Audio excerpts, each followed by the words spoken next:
It's the Brian Lehrer Show on WNYC. Good morning, everyone, and we are live today in the Green Space, our ground floor theater here at 160 Varick Street.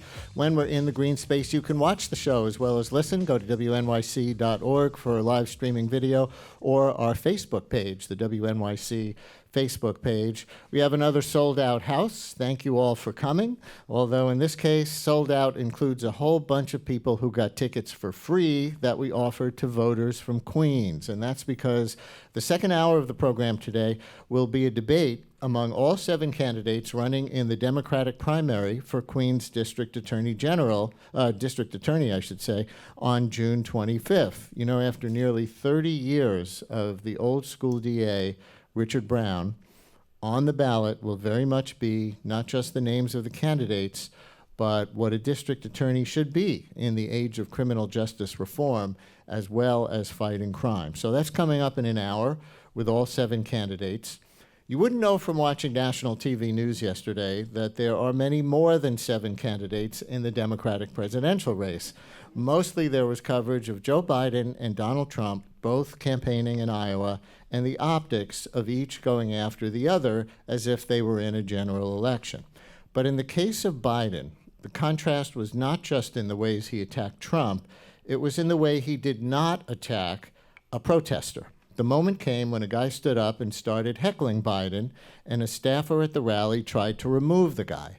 Biden's response? No, that's okay. No. This is not a Trump rally. Let him go. Let him go. This is not a Trump rally. That was a contrast with famous moments from the Trump campaign like this. So I got a little notice, in case you see, the security guys, we have wonderful security guys. They said, Mr. Trump, there may be somebody with tomatoes in the audience. So if you see somebody getting ready to throw a tomato, knock the crap out of them, would you? Seriously. Okay? Just knock the hell. I promise you, I will pay for the legal fees. I promise. I promise.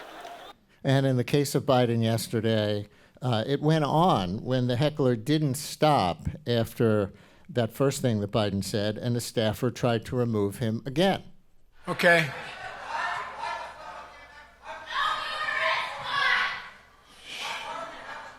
Shh. If you hush up, I'll answer your question. If I answer your question, will you let me go on to other things? No, that's okay. Look, I'll tell you what. I promise you I'll answer your question. Come on up. Come on over here, and we'll do it after this is over, okay? I promise I'll sit with you. Okay? Come on. Joe Biden with a heckler yesterday in Iowa, one way to create a contrast with Donald Trump. New story. Here are the words of the top Democrat trying to delay a formal impeachment inquiry. We believe that no one is above the law, including the President of the United States, and we believe that the President of the United States is engaged in a cover-up. That was House Speaker Nancy Pelosi, of course, 2 weeks ago, and last week she said he belongs in prison. Those are the words from the chief advocate of delaying an impeachment. And with those 2 stories as prelude, we welcome our first guest to the Green Space today, New York Times columnist Michelle Goldberg, who is also these days the co-host of the New York Times podcast, The Argument, along with columnists Ross Douthat and David Leonhardt, where they explain the argument from each side of the political spectrum. Some of Michelle's recent pieces suggest that impeaching Trump would be less politically risky than many Democrats think, in her opinion, and nominating Biden would be more risky than many Democrats think.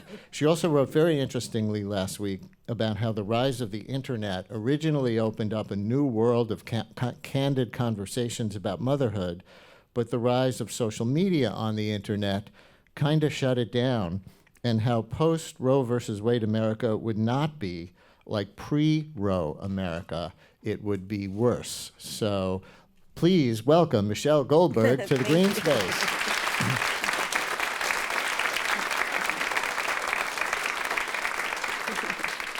And we have plenty of time for politics. Would you mind talking a little bit about how you think the internet first opened up and then shut down, candid conversations about parenthood? Well, sure. This was a piece that I wrote about this very interesting new podcast called Motherhood Sessions, which when I heard it, it was the first, I feel like you don't often have this feeling of like, wow, I've never heard anything like this before.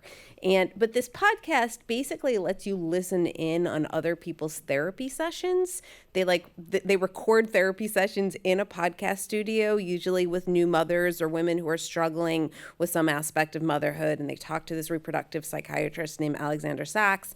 And it's extremely kind of dramatic and compelling, at least to me. And what really struck me is that there used to, it was often derisively called mommy blogs, but there was this whole age in the aughts, I guess, when you had all of this writing about the difficulty of motherhood or the kind of ugly, awkward parts of motherhood online. You had, a number of people who became really famous writing about motherhood. Heather Armstrong, I think, was the most notable example. And then I think social media kind of put an end to that from two different directions, both because it's increasingly hard to show vulnerability online when you know that you're going to be mocked and attacked and swarmed and possibly doxxed. And at the same time, it created the sort of influencer economy created a whole new set of incentives around how people who want to express themselves online should present motherhood and should present family life. So if you look at the people who are making a living basically writing about family life now, they're basically selling stuff. They're kind of, they have Instagram pictures of their beautiful homes and their beautiful accessories, which they often get from people who are paying them to showcase them. They basically are sort of turning their lives into a commercial. And so I think that what's happened is that some of that old candid discussion has migrated onto podcasts. I've noticed having this podcast that we do at the Times that you can be a little bit looser on a podcast than you can be in a column because it just takes more work to listen to a podcast. And you can't really screenshot it. It doesn't lend itself to the sort of hostile scrutiny of social media in the same way. How do you like doing that podcast? And I admit, I keep meaning to listen to it, and I haven't listened to it. The argument with you and David Leonhardt and Ross Douthat, I imagine you and Ross Douthat in particular are on different political planets. What's that like? It's actually been really fun. I mean, it was kind of a steep learning curve.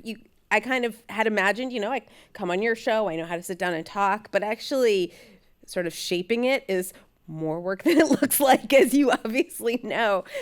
But I have found it really enjoyable, in part because, Ross and I basically disagree about everything, but are interested in the same things, right? So we're both kind of sort of interested in gender roles and religion and culture and changes in family life, but we just, disagree about the value of those things. And so it's often, and I often am genuinely curious about how conservatives are justifying something to themselves, and so to some extent, Ross kind of becomes a sounding board, like, how do you explain this, and I think people have been responding to it because, we're friendly, right? And so it's not like Crossfire, where we're all kind of trying to get the jump on each other.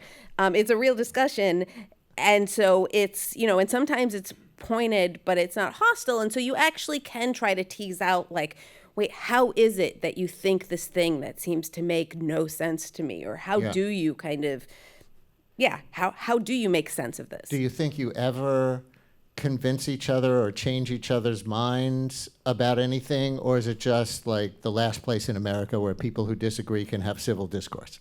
That's a good question. I'm trying to think. I think that, like, me and David Leonhardt probably can convince each other a little bit, because David Leonhardt, I'm more left than he is. He's, kind of center left. But so there's things that we disagree on, but I think that we probably, he definitely is able to convince me of things from time to time. There are things that Ross and I probably Yeah, I can't think of anything that Ross has convinced me of, except for Spindthrift Seltzer, which is something that he has made a big push for in that show. I missed that. Is it good? Yes. All right, maybe we'll get you three in and do a live radio version. Oh, that would be of fun. The argument one day. Let's make a segue to impeachment. And if you're just joining us, our guest in the green space is New York Times columnist Michelle Goldberg. Let's make a segue to impeachment with our green space audience. Audience, I'm curious how many of you think impeachment proceedings against Donald Trump would be mostly good politically for the Democrats in 2020 versus how many think it would be bad. Never mind for the moment if you think Trump deserves to be impeached or not. How many of you think it would be politically advantageous for the Democrats to go through the formal impeachment proceedings in the House? Applaud if you think it would be politically advantageous. And applaud if you think it would be more likely to politically hurt the Democrats. All right, so hurt wins by a little bit.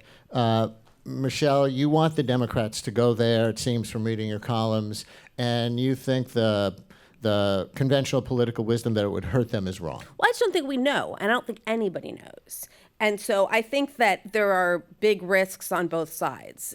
This assumption that it would blow up in their face seems to be based on extrapolating from the Bill Clinton impeachment and also based on a sort of false memory of the Bill Clinton impeachment, because the Bill Clinton impeachment, both it was regarded as kind of, trivial and preposterous by most of the population in a way that Donald Trump's crimes, I think, obviously are not. And I think that there's kind of far more public support, even if not a majority right now. But even beyond that, there's been this sort of like retrospective reimagining of what happened after the Bill Clinton impeachment, that it blew up in the Republicans' face. And it did, in that Democrats gained 5 seats in the next midterm, but Republicans, they didn't lose the chamber. And then came 2000, and Al Gore was, kind of crippled to some extent by his attempts to distance himself from Bill Clinton. And Republicans won trifecta control of the United States government, right? So if that is the sort of disaster that we're all trying to avoid, tell me what kind of success looks like. But the other thing is that, think about what you just heard, what Nancy Pelosi said, right? That he belongs in prison, that there's this cover-up going on. I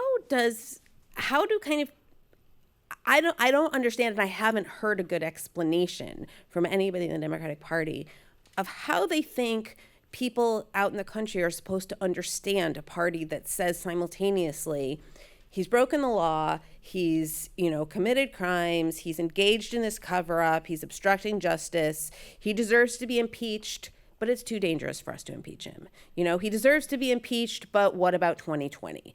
So on the one, or he deserves to be impeached, but we're not going to move on this until public support is over, goes up another 9 points, right? It makes the party look weak and vacillating and like they don't have the courage of their convictions. And I think that there's something to be said in politics for people like someone who takes a strong stance, even if they don't necessarily agree with all the particulars of that stance, right? So if you can't present yourself as a leader unless you're actually willing to kind of lead and try to bring people over to your position. And you also think that just as there's a false historical narrative about the late 1990s, there's a false narrative about the present, that voters are asking their politicians about healthcare and other issues that directly affect them, not about impeaching Donald Trump. You think that's wrong? Well, I know that's wrong. I think that there was this myth that you heard again and again, and I've heard it from Democrats, just a few weeks ago or even, a couple months ago, where they would say, when you go out into the country, our constituents don't want to talk about Mueller. Our constituents don't want to talk about impeachment. Our constituents want to talk about the price of prescription price of prescription drugs, or they want to talk about healthcare reform. And I think that actually was true, but it's just not true anymore. And when I talk to members of Congress who are home over the Memorial Day recess, people wanted to talk to them about impeachment everywhere they went. If you look at Benny Johnson, who's one of the members of Congress, the head of the Homeland Security Committee, who came out for impeachment after not being for it before, it's because he said, everywhere I went, my constituents said, what are you going to do about this guy? And he said, at a certain point, I represent them, and this is clearly what they want. And I heard that from members of Congress in Pennsylvania. I've heard it from members of Congress in Arizona, all over the country, and there's going to be, I think, even more of this coming up on the 15th. There's going to be kind of a wave of grassroots lobbying for impeachment, or look at Justin Amash, right? Like Justin Amash, the very libertarian Republican, comes out for impeachment, has this town hall. Everybody sort of wonders what this town hall could have gone either way. It's a majority Republican district. You could have had people there screaming at him, and instead people really came out to support him. And so my point isn't that there's a majority for impeachment, but the idea that kind of this is something that the American people don't care about, or that this is just like a Beltway obsession, is just not true. Listeners, if you want to ask a question of Michelle Goldberg or engage this conversation about going forward on impeachment or not, we'll also get into some other things with her when we continue after a break. We can take your phone calls at 212-433-WNYC, 212-433-9692. I will tease the fact that when we come back from the break, I will say that Trump supporters say the impeachment of Trump would not really be about the rule of law. And I'll throw out a theory why that might actually be right. And listeners, audience members here in the green space, raise your hand, and we'll come around with a microphone if you want to talk to Michelle Goldberg. Stay with us. Brian Lehrer on WNYC, live in the green space.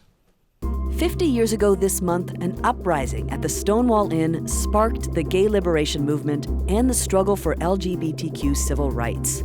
All this June, stay with WNYC and Gothamist as we commemorate the Sound of Pride, Stonewall at 50, with exclusive reporting, archival audio, live call-in radio specials, and more. Visit wnyc.org/Stonewall50 to explore all of our Stonewall anniversary stories and specials.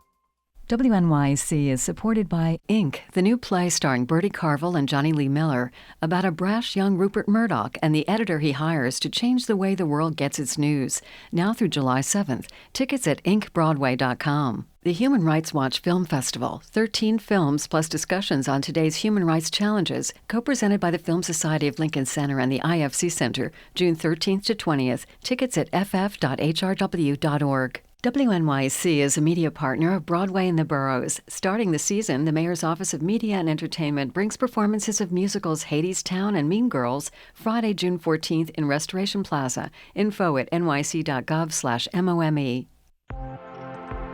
WNYC, independent journalism in the public interest. 93.9 FM and AM 820. NPR News and the New York Conversation.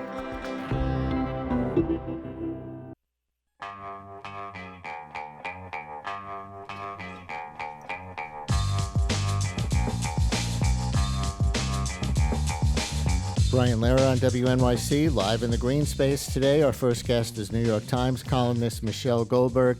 And can we go right to line 3? Marty in Manhattan, I think, is going to say something about how Trump supporters see the move toward impeachment. Marty in Manhattan, you're on WNYC. Hi, Marty.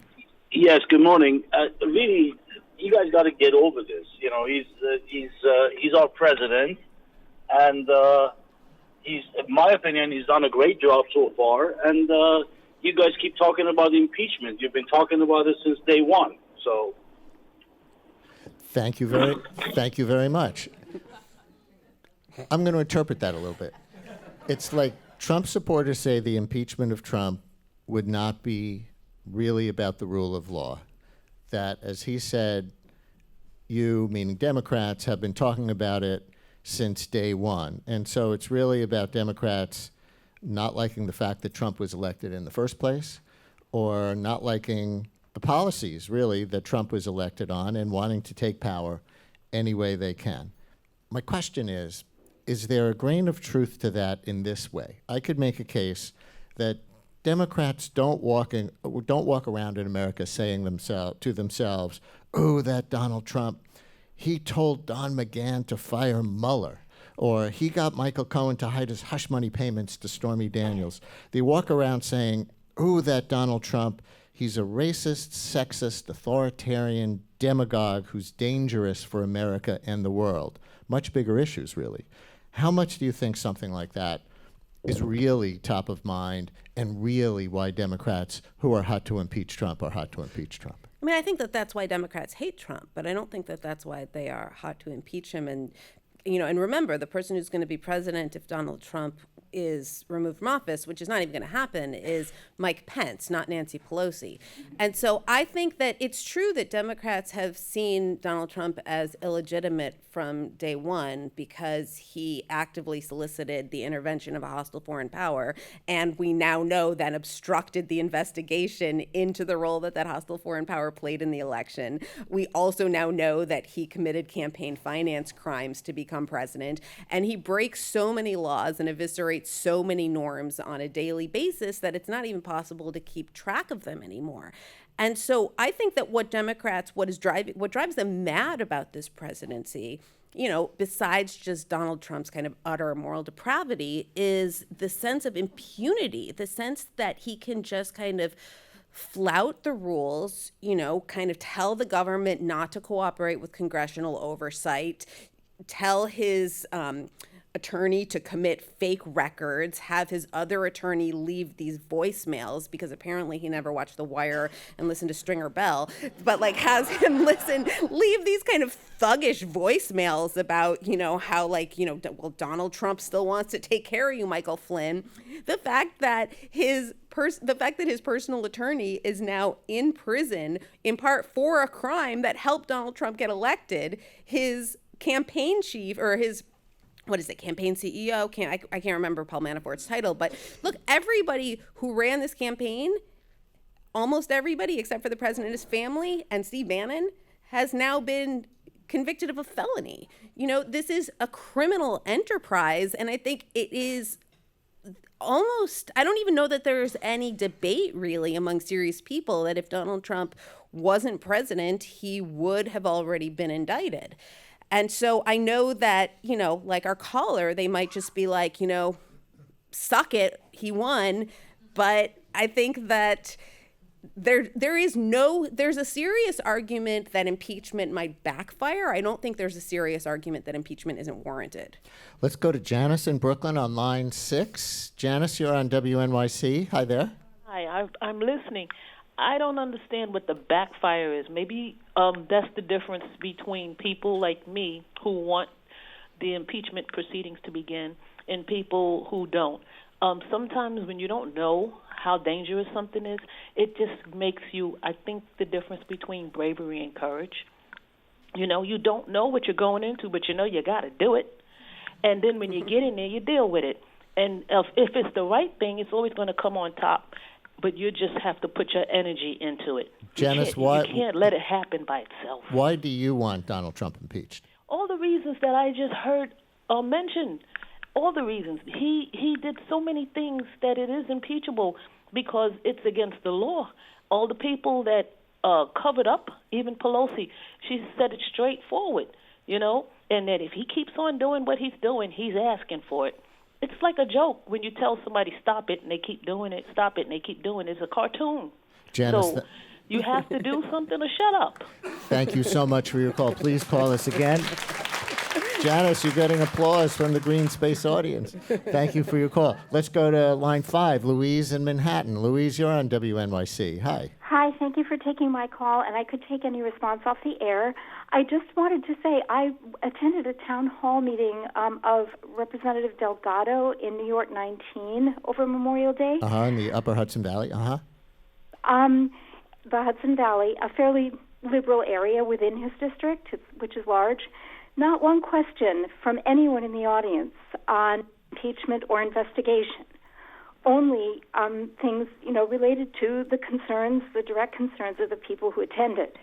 So I think there is a reality out there that, people do have other concerns, and in these swing districts, it's not an open and shut issue.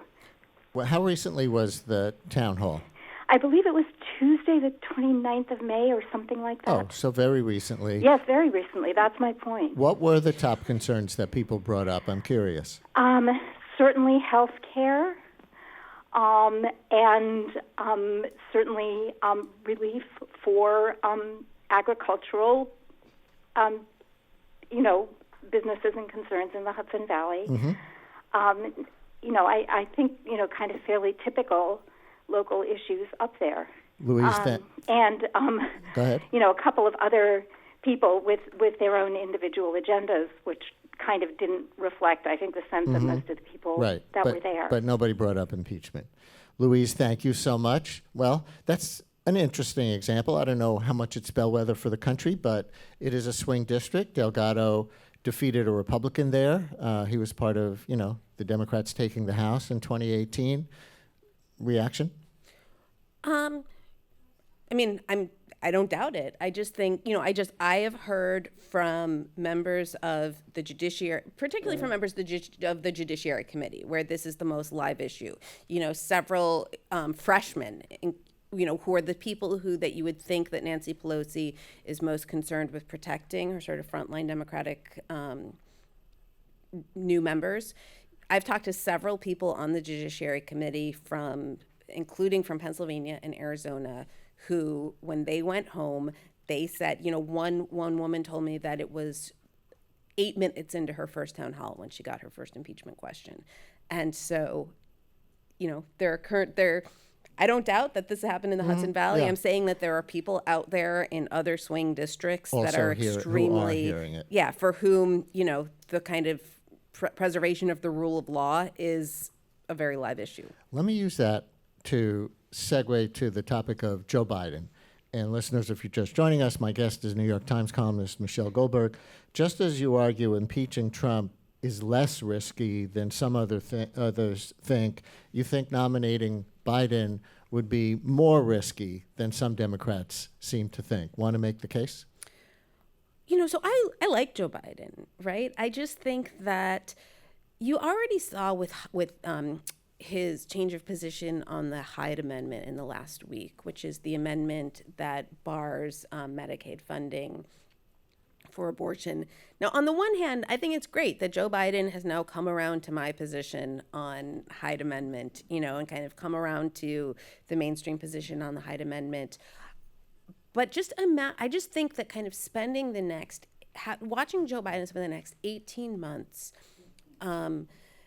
disavowing the positions that he's held throughout his entire career and defending sort of the working of the establishment government, before the Trump catastrophe, right? He's basically been out there saying, things worked pretty well until Trump.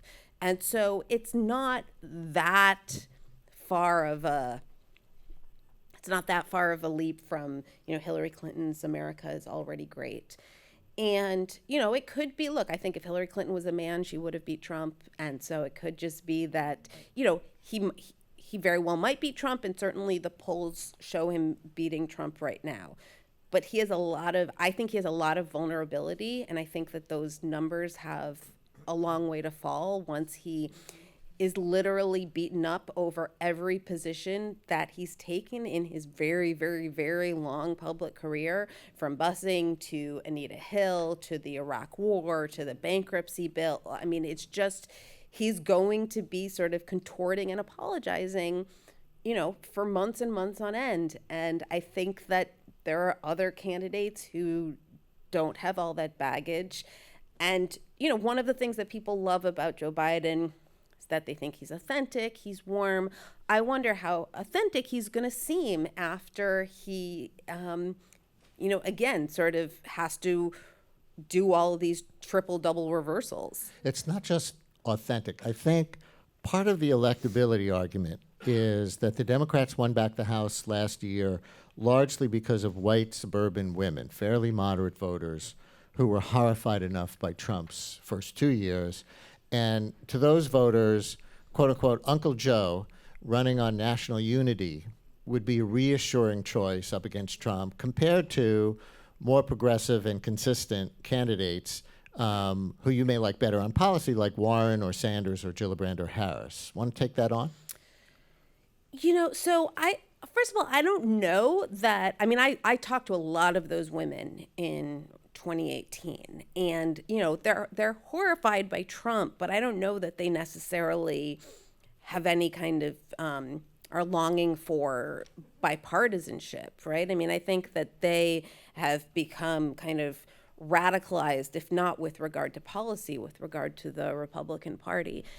And when I think back to the Hillary Clinton campaign in 2016, and all the people who voted for her but didn't go canvassing for her, or kind of maybe went canvassing once but didn't go every weekend like they did with Obama, I just think that sort of energy, all of those like little individual decisions that people make when they are on fire for someone versus when they think they're just okay, make a huge cumulative difference. And when I went to the Biden rally in Philly a few weeks ago, the campaign kickoff rally, I sort of had no idea, like, who are the people who come to a Biden rally. And I remember thinking that if people are here saying, you know what, Joe Biden makes me feel safe, I just want to go back to the pre-Obama days. And like, if they felt excited about that, I would have felt more sanguine about a Joe Biden candidacy.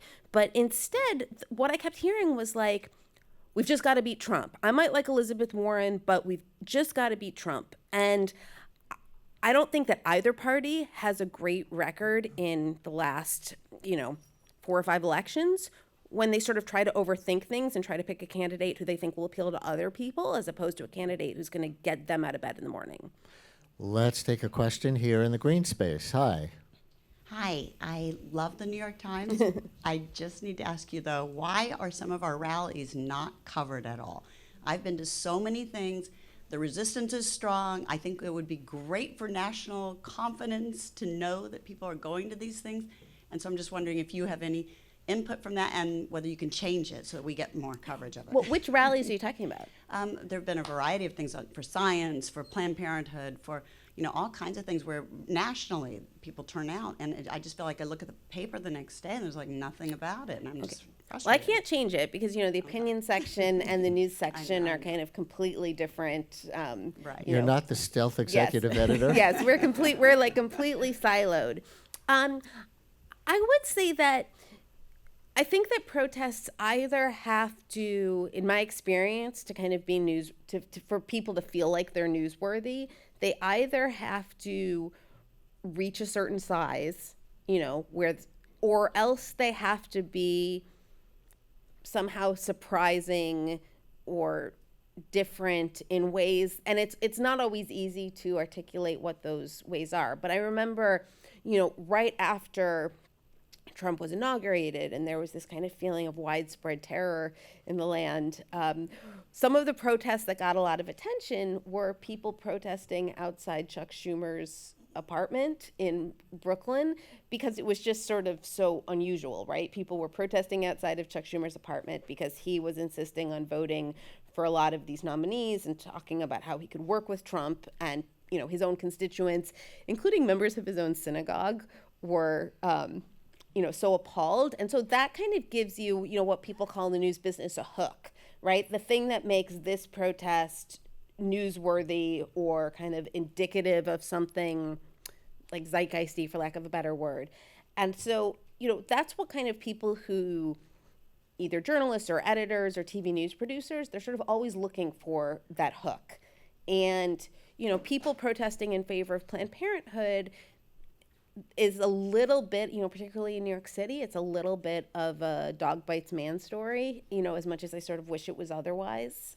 So I think that, the resistance, it's why, ACT UP used to be really great at this back in the day of like figuring out ways to be newsworthy.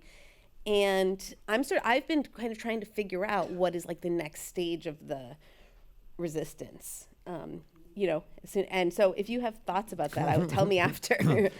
We have 1 minute left in this segment. Let's take one more question real quick from here in the green space. Hi there. I have great respect for Nancy Pelosi as a politician. Do we have the numbers needed to impeach? That's the question. She can count, like Lyndon Johnson's ability to pass Kennedy's agenda after he died. Is there a possibility that we could pass those social welfare and farm bills that are desperately needed? That's the question. Michelle, 30 seconds. Well, I think no. I mean, people will say that, no, she doesn't have the numbers to impeach in the Senate, right? The Senate's not going to remove Trump. The Senate's also not going to pass any of these other great bills that the House has been voting on and that the House is worried about impeachment distracting from. And there we leave it with Michelle Goldberg, New York Times columnist, not the editor-in-chief, and also a participant in their podcast, The Argument, which is Michelle with Ross Douthat and David Leonhardt. Michelle, thank you so much for coming into the Green Space. Brian Lehrer on WNYC, live from the Green Space. Much more to come. Stay with us.